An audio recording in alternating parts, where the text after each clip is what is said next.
Welcome to Neural News Hub. We've got a huge story for you today.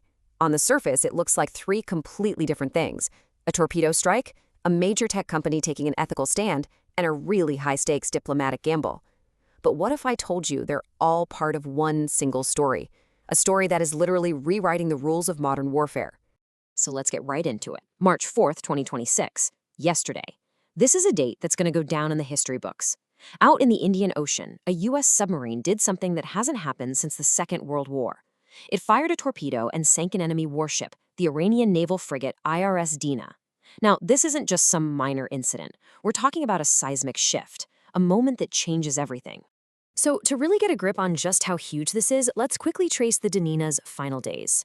Just a couple weeks ago, it was basically on a goodwill tour. It was participating in the Milan 2026 naval exercises over in India, showing off alongside ships from all over the world. It was Iran, flexing its naval muscles. And then, on its journey home, bam. Just 40 nautical miles off the coast of Sri Lanka, it gets slammed by a Mark 48 torpedo. The result? Utterly devastating. The ship went down, and reports are confirming at least 87 sailors were lost. But that brings up a massive question, right? I mean, the IRIS Dena wasn't some old rust bucket. This was a modern, heavily armed warship. So how in the world was it identified, targeted, and taken out with such, surgical precision? In the middle of a busy shipping lane, no less? The answer isn't just about the submarine that fired the torpedo. It's about the brain that told it exactly where to aim. And get this, that brain is an AI. Specifically, an AI model called Claude from the company Anthropic. And this is where the story just takes a wild turn. You've got this huge clash of ideals going on. On one side, you have Anthropic saying, whoa, hold on, our AI needs ethical guardrails. We are not going to let it be used in fully autonomous weapons.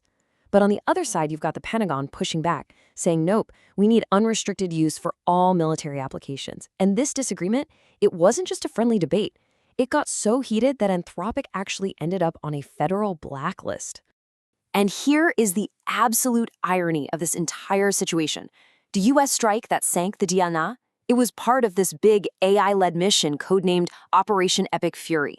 And the intelligence analysis, the targeting recommendations, the pattern recognition, all of it was powered by Claude. So the very AI being blacklisted for being too ethical was the decisive tool in a major U.S. military victory. And this all happened just days, literally days before that federal ban was set to kick in. You can't make this stuff up. Okay, so we've got the torpedo in the water and the AI in the cloud. Now let's talk about the politics on the ground, because this isn't just about technology, it's about diplomacy. Think about India's position here. A few weeks ago, they're hosting the IRS Dena for naval exercises, a part of their independent foreign policy. But India is also a key strategic partner of the United States and a member of the Quad Alliance. So, a ship it just hosted gets sunk by its key ally? Talk about being stuck between a rock and a hard place.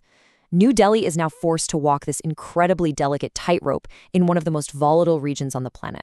So, here is the most crucial point. We have to stop looking at these as three separate stories: a sinking ship, a tech company dispute, and some diplomatic drama.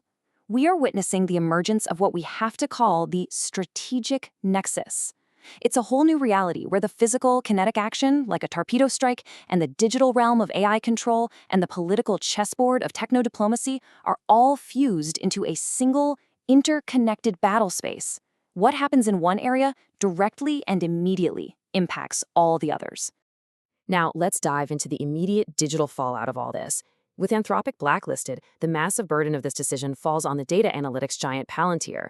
Their Maven Smart Systems platform, which is basically the backbone of U.S. military intelligence, is deeply woven together with Claude's AI. So now they're facing this monumental task.